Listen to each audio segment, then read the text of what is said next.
Hello everyone, welcome back to my channel. तो आज के इस वीडियो में हम अपना टॉपिक कंटिन्यू कर रहे हैं जो कि था हमारा abiotic components and abiotic components के अंदर हमने पढ़ना था टेम्परेचर। सो बिगिन करते हैं। देखिए, टेम्परेचर जो है ना वो एबायोटिक फैक्टर है और बहुत ही इम्पॉर्टेंट एबायोटिक फैक्टर है जो कि अफेक्ट करता है हमारे इकोसिस्टम को। ठीक है, जो वो टेम्परेचर होता है। अब टेम्परेचर जो है अगर एल्टीट्यूड ज़्यादा हाई हो जाते हैं तो वो लो हो जाता है। जैसे टेम्परेचर हाई एल्टीट्यूड के अलावा हाई लैटीट्यूड्स पर भी लो हो जाता है और जो फ्लोरा और फौना है वो चेंज हो जाते हैं उस टेम्परेचर के अकॉर्डिंग्स। यानी हमारा टेम्परेचर जो है वो क्लाइमेट को भी चेंज कर देता है। उसके अलावा टेम्परेचर जो है वो दिन और रात के दौरान भी चेंज होता है और सीज़न से सीज़न तक भी जाता है। बहुत से बर्ड्स, मैमल्स वगैरह जो होते हैं और जो है वो माइग्रेट करते हैं और हाइबरनेट कर लेते हैं विंटर के सीज़न में। आपने सुना होगा जो आइस बेयर होता है, आइस बेयर विंटर के सीज़न में हाइबरनेट करता है। उसके अलावा जो ग्रिजली बेयर होता है, जो ब्राउन कलर का बेयर यूजुअली होता है, वो भी हाइबरनेट करते हैं। तो वो बेयर्स यूजुअली 6 महीने तक हाइबरनेट हो जाते हैं, यानी स्लीप पे होते हैं। और वो 6 मंथ्स के बाद, यानी जब विंटर ख़त्म हो जाता है, during whole winter they hibernate and the winter ends they stop their hibernation. इसके अलावा जो हमारे मेटाबॉलिक रिएक्शंस होते हैं उनके अंदर एंजाइम्स की जो एक्टिविटीज़ होती हैं वो भी ऑल्टर हो जाती हैं। और जैसे जैसे टेम्परेचर चेंज होगा एंजाइम की एक्टिविटी मेटाबॉलिक रिएक्शन के अंदर ऑल्टर हो जाती है। Most forms of life can not survive this extreme temperature. आपने देखा होगा कि जब ज़्यादा गर्मी हो जाती है जानवर मर जाते हैं या उनको पानी की कमी होती है तो वो प्यास से मर जाते हैं।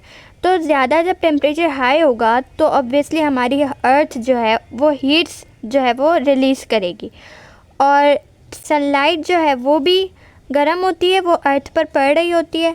अब सनलाइट भी ऑलरेडी गर्म है और उसके अलावा जब वो ज़मीन पर पड़ी है तो ज़मीन से भी अलग रेस निकल रही हैं, रेडिएशंस निकल रही हैं। मतलब ऊपर से और अर्थ से दोनों तरफ से गर्म हो जाती है हमारी ज़मीन और इसकी वजह से एनिमल्स जो हैं उनको मुश्किल पेश आती है सरवाइव करने में। इसके अलावा इंसान भी जो हैं उनको बहुत मुश्किल पेश आती है उस गर्मी में सरवाइव करने की। तो टेम्परेचर एक बहुत ही बेसिक और बहुत ही मेन एबायोटिक फैक्टर है जो कि इकोसिस्टम को अफेक्ट करता है। अच्छा, देखें उसके बाद है वाटर।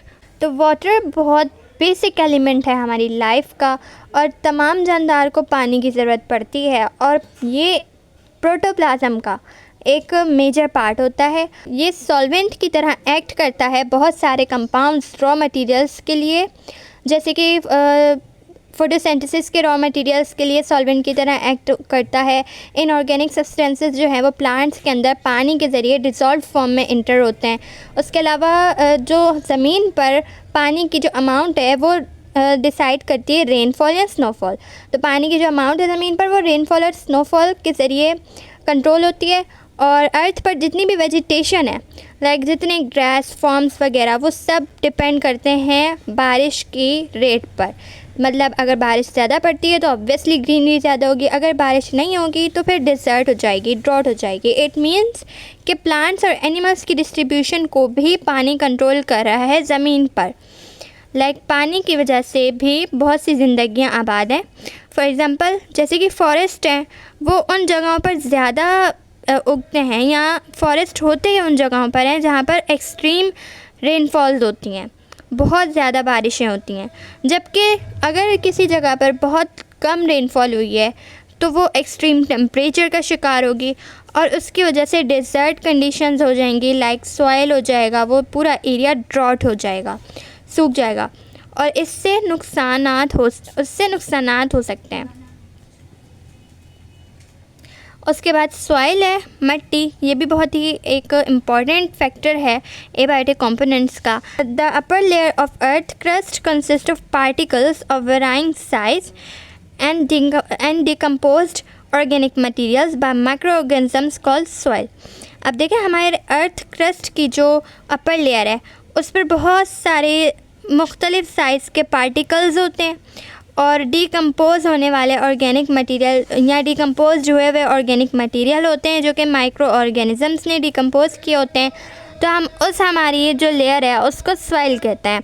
अब सॉइल में डिकम्पोजर्स भी पाए जाते हैं और मुख्तलिफ़ किस्म के पार्टिकल्स पाए जाते हैं। और हमारी जो सॉइल है वो बहुत ज़्यादा ज़रूरी होती है हमारी अर्थ के साइकिल को रेगुलेट करने में।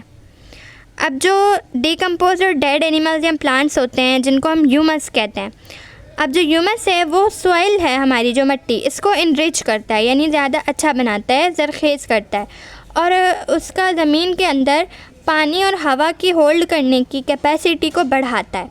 अब प्लांट्स जो हैं उनको एंकर किया जाता है मिट्टी के अंदर, फिर ये मिट्टी पर डिपेंड करता है, फिर प्लांट्स मिट्टी पर डिपेंड करते हैं कि वो किस तरह से ग्रो हो रहे हैं। मिट्टी में से ही उनको रूट्स के ज़रिए पानी मिल रहा होता है, उनको मिनरल्स मिल रहे होते हैं जिसकी मदद से प्लांट्स ग्रो करते हैं और भी मुख्तलिफ से ऑर्गेनिक सब्सटेंस को एब्जॉर्ब करते हुए प्लांट्स ग्रो करते हैं। Type of the soil and it's fertility determines the flora has fauna of an ecosystem. अब जिस तरह की मिट्टी है वो फर्टिलिटी मतलब जिस तरह की मिट्टी है और जिस तरह की उसकी ज़रखेज़ी है वो बताती है फ्लोरा और फौना हमारे इकोसिस्टम का। उसके बाद है एयर। एयर बहुत ही एक इम्पॉर्टेंट फैक्टर है हमारी लाइफ का। एयर जो है वो गैशियस एनवेलप होता है जो कि हमारी अर्थ के इर्द गिर्द सराउंड किया हुआ है। इसका बहुत इम्पॉर्टेंट रोल होता है इकोसिस्टम की स्मूथ रनिंग में। अब एयर जो है वो नाइट्रोजन, ऑक्सीजन, कार्बन और हाइड्रोजन का मिक्सचर है। नाइट्रोजन बहुत ज़्यादा इसेंशियल कॉन्स्टिट्यूएंट है हमारी प्रोटीन का, यानी कि प्रोटीन का बहुत इम्पॉर्टेंट कॉन्स्टिट्यूएंट जो है वो नाइट्रोजन है। अब ऑक्सीजन जो है वो हमारी रेस्पिरेशन के लिए बहुत ज़्यादा इम्पॉर्टेंट होती है, बल्कि तमाम जानदारों के लिए ज़रूरी होती है, जबकि कार्बन डाइऑक्साइड बहुत मेन रिक्वायरमेंट होती है फोटोसिंथेसिस के लिए, ताकि प्लांट्स जो हैं वो प्राइमरी प्रोडक्ट बना सकें जैसे कि कार्बोहाइड्रेट्स।